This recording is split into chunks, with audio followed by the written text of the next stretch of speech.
Hello, hello, hello, everybody. Welcome to the Coaching Corner. It's me, Jamila, aka the IEP Coach, and you know it's Tuesday, my favorite day of the week. Tuesday, because I get to come on here with you guys and speak to all of you. Yes, it's my favorite day of the week. So before we get started, as always, share out this live. Share out this live. Share out this live with as many people as possible, especially parents of students that have an IEP. If you know a parent that whose child has an IEP, definitely share out this live. I'm not going to be long tonight, but definitely share out this live. And as I'm telling you to share it out, I am sharing out the live as well.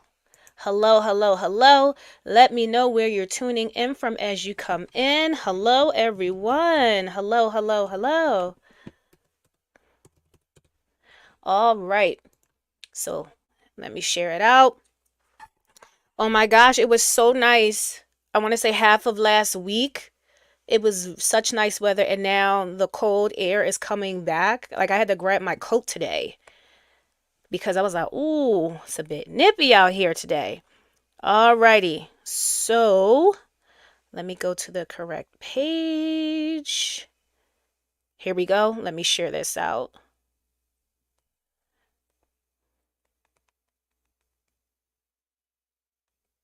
Share this out. All right, and I'm gonna share it out one more time. Copy link. All righty, so again, I'm Jamila, aka the IEP Coach. If you are new to the IEP Coach LLC, we are an education consulting company, and we specialize in providing special education centered support to our teachers and our instructional assistants through our coaching and professional development services, so that way they get supported in the areas that they need support. They get the coaching that they need and the skills that they need to develop and master, so that way they are being fulfilled and they are being supported, and they know how to properly support our students with IEPs, and they are more likely to stay in their role. We also support parents with understanding the special education IEP and 504 plan processes, because when parents are equipped with the information and knowledge, they are they can confidently advocate for themselves and their children. So yes, that is just a little bit about the IEP Coach LLC. So tonight I am going to, because it's testing season.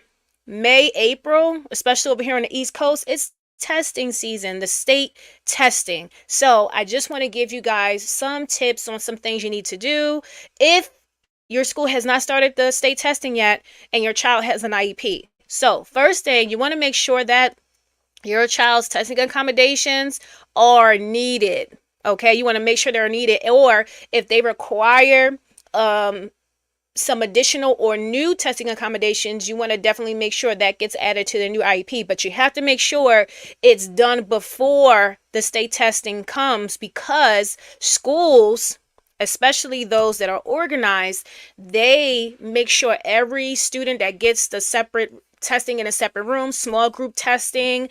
They make sure they have a whole list, and they already group them, and they already have what room they're going to be in, etc. So that's why I say make sure all of this is done before your school starts their state testing exams and assessments. Okay. Now, let's say your child's in 5th grade now. Last year, they needed breaks, but this year they do pretty good with the test and they don't need a break. So you can remove the breaks from their accommodations and their IEP because they no longer need it. So we don't want to keep supports in the IEP that the child doesn't need, because then we are providing services that they do not need. Okay, so make sure the accommodations that your child has in their IEP, they actually need them. And then make sure you are clear on those accommodations. So if your child requires small group testing, how small? Is it a group of 12? Is it a group of 8? Or is it one-to-one testing? Okay, I've had students who've had major behaviors, and they were in one-to-one settings, so that way they could not disrupt the testing environment for anybody. So one-to-one meaning it was just that student and one of the staff members. Okay, and then if they're in a small group, how small is the group? Is it a group of 12? Is it a group of 8? So you want to be clear on how small the group is. You want to make sure if they require any if your student has low vision, if they require their testing to be their text to be enlarged, you want to make sure that was in their IEP way in advance, so then that way they can order those particular assessments for your child that have that magnifies the text for them, etc. Also, if your child requires any accommodations such as a scribe, what does that mean? So that doesn't mean that the staff member is just sitting there writing whatever for them. The staff member is going to write whatever that kid says to write. It's not like I'm sitting there like, oh, okay, you're writing about the woods, and okay, we're writing about the woods. No, I'm going to write exactly what that student tells me to write. I have been a scribe before for a student that required that accommodation. So we are writing exactly what that student tells us, like literally how to spell the words, the punctuation, where the punctuation goes. If any punctuation needs to be there, the student is telling you that. If your child requires breaks, if your child requires repeated directions during the testing, that is in their IEP. So you want to make sure whatever accommodations your kid needs, it is in their IEP. Is in their IEP already. Or if it needs to be, if the student's IEP needs to be amended, that there's enough time to amend that IEP to add and to update any testing accommodations. Okay. Also, I've had some parents ask me this: oh, does my child have to take state assessments? You can opt your child out of taking the state assessments, and you can get that information from your principal or the guidance counselor at your school. If you want to opt your child out of taking the state assessment, you have that right as a parent. Go to your the principal or the guidance counselor, and they can let you know what you need to do in order to opt your child out of taking state assessments. Okay. Trying to think, was there anything else I wanted to share with you about testing accommodations? I think basically that was it. Also, you have students who need breaks. Now, a break could be, okay, I'm just taking a moment from my test. I'm taking a minute or two from my test, and then I'm going to come back. For other students, it may be they need a move. The reason they have breaks in there as testing accommodations is because they need movement breaks. They can't sit through that whole testing segment, and they need to get up and move around. So there have been times I've had students who will walk, maybe do 3 laps in the hallway, meaning walk back and forth in the hallway. You have some students who literally they have to walk out, walk downstairs, walk back upstairs. They need that movement break. You have students who need extended time on their assessment. Now, you have to be clear on the extended time. Is it time and a half, meaning the whole time of the test and then half of that?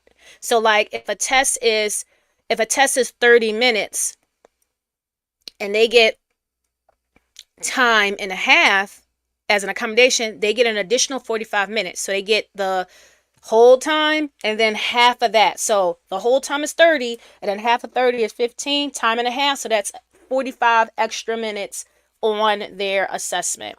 Or do they need double time, meaning they get double the time of the test as extended time? So you want to make sure you're clear on if your child does require extended time, what type of extended time does your child require, if that is an accommodation that they need. Yes, and I think that is it. So we talked about extended time, breaks, we talked about small group testing. Also, you have testing in a separate location. And I want to say those are like the major ones I've seen. Repeated directions, small group testing, testing in a separate location, extended time, and breaks. Those are the ones I've seen. I want to say majority of the time. In special cases, I've had students who needed who had low vision, and they needed the assessment, the font to be enlarged for them, the text to be enlarged for them in order for them to see it.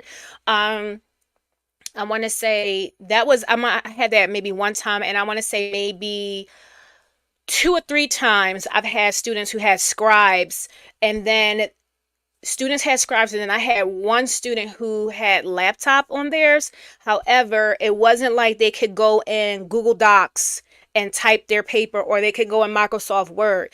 They had to use a software program that does not give them any editing hints or any hints on how to make their writing better.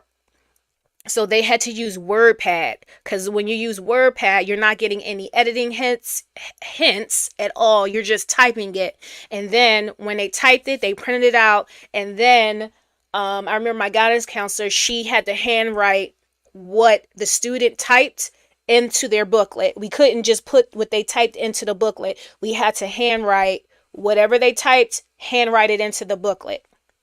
And I only had one student, I'm going to say out of my whole career, that had that accommodation, because their handwriting was so bad. You couldn't make out anything that they wrote. You couldn't make out anything. So that's why they had that particular accommodation. But other than that, extended time, small group testing, repeated directions, separate location, breaks. Those are the most common accommodations that I have experienced and seen across my career. Now, I want to open up, give anyone, if you guys have any questions, I'm going to give you a moment to get your questions together, because I know it takes you a minute to type them. But do you have any questions about testing accommodations? Because it is testing season. Testing season is coming. It is coming. It's either, I want to say for some it's either next month, April, or it's the end of March, depending on where you live, depending on what state you live. Okay. So I'm just going to wait like another 2 minutes, because I know it takes a moment for you to get your questions out. Now, if you missed this live, you got further questions, or you're like, listen, I have some deep questions for you, IEP Coach, then you can go ahead and, something's making me sneeze, tickling my nose. You can go ahead and book a strategy call with me, and we can just be on the call. Use the call to answer any other questions that you have, or it could be questions about testing accommodations, and you have special education questions.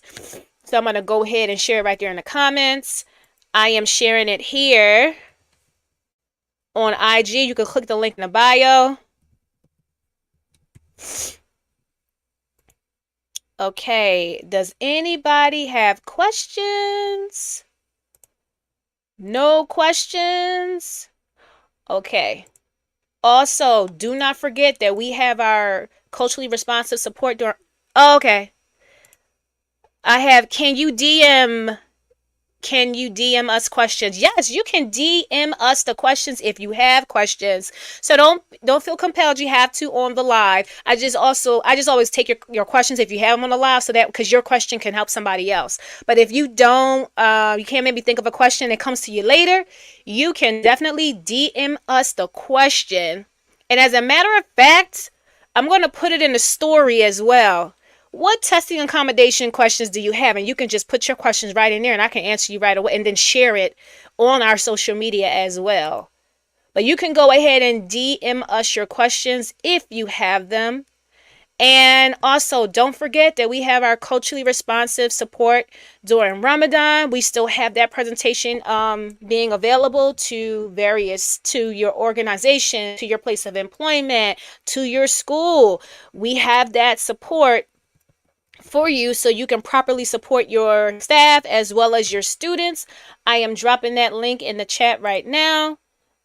And if you're on Instagram, you can click the link in our bio, okay? You can click the link in our bio. So thank you so much for that question, Tangeray. So thank you all so much. As always, we go live every Tuesday, 6:30 p.m. Eastern Standard Time. You can send us questions. You can DM us questions. Also, we send out our email blast. You can join our email list. You can click on our freebies link and we'll get your email that way. You can go to our website, www.theiepcoachllc.com, and you can join our mailing list that way because it'll pop up as soon as you come on. You can join our mailing list that way, so that way you can get the emails when we're going live. And there's also a link for you to, it says select a topic. It's a Google form, and you can share the topic that you would like for us to discuss on our lives. Okay, as always, be kind to yourselves, give yourself grace, and be safe. I will see you all next week.